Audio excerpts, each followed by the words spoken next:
Well, the electricity crisis dominated President Cyril Ramaphosa's State of the Nation address.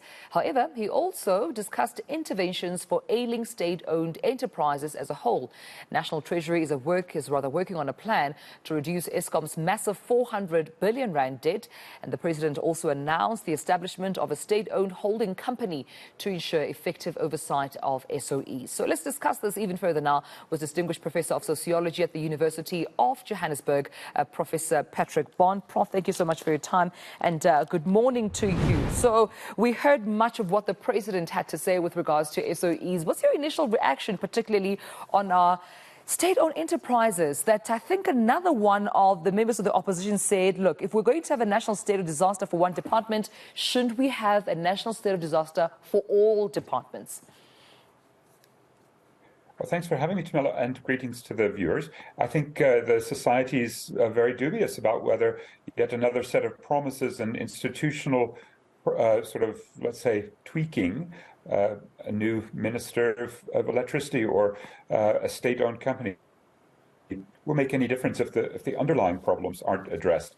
After all, President Ramaphosa has been in charge of Eskom really effectively himself since December 2014. He took over the Eskom war room. So we're, sort of 8 and a bit years, and really things have degenerated fairly systematically without any sense that even at the very top, where we have a president who used to be a kind of coal mining tycoon and knows the business. He was invested in a major Eskom supplier. Optimum Mine is the chair, and yet nothing's happened. I think it's deep structural problems here, one of which you mentioned is a 400 billion rand debt.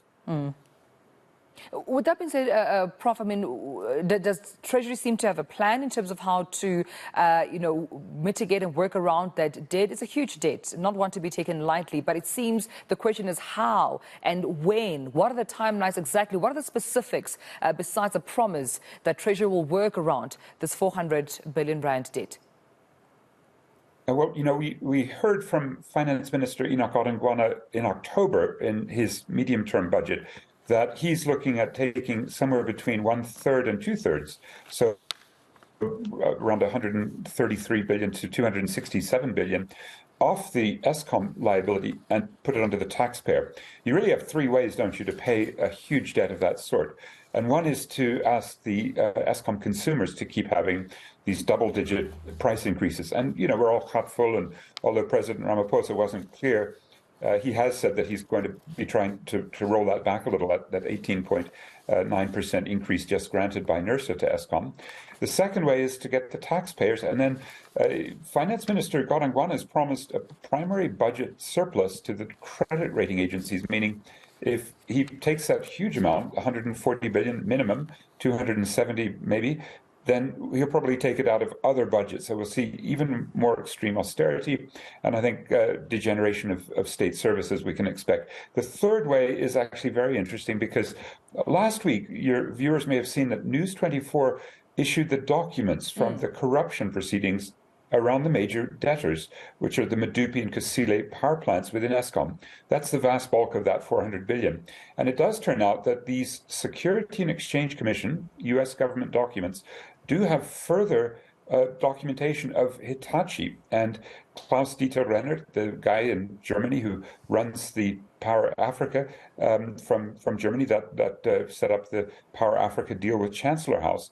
Now we know through Vali Musa, the then chair of Eskom, who was on the ANC Finance Committee, much more about the, let's say, the details of the conflict of interest, and as the Foreign Corrupt Practices Act prosecution showed, real outright bribery of the ANC, of Eskom, to do deals through, Medupi and Kusile that really deserve to be questioned. The third way, therefore, to get rid of that debt is to tell the bankers, you knew about this Hitachi purchase of influence through the ANC back in 2009. In fact, It was very clear, because Musa was himself discipline. And I think that would be the thing, is to get the bankers to take a bit of the haircut as well on the debt. Yeah, that's just Eskom, Prof. But also, I mean, with the time that we have, I'd like to get to other, state-owned enterprises. And the president definitely admitting that many of our SOEs are struggling with quite significant debt, underinvestment in infrastructure, and the effects of state capture and a shortage of skill.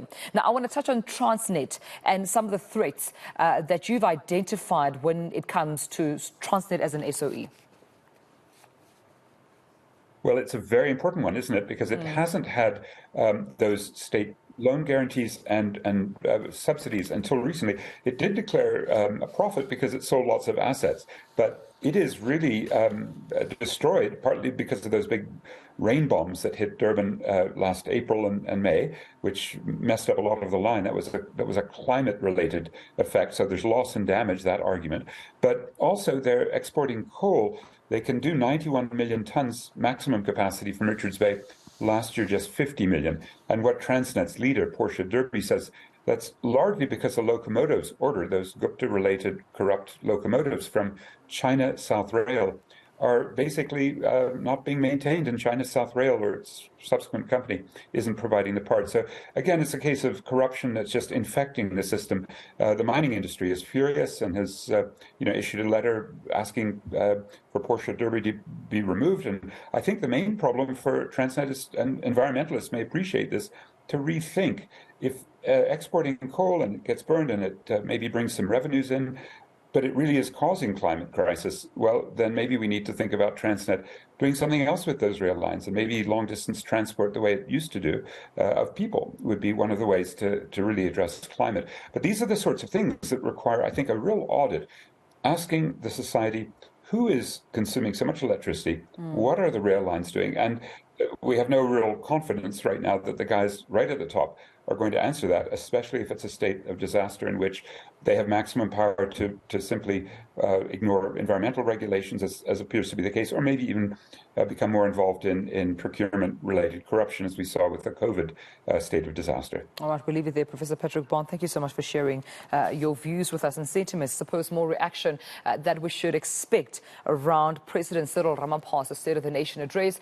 That was distinguished Professor of Sociology at the University of Johannesburg, Professor Patrick Bond.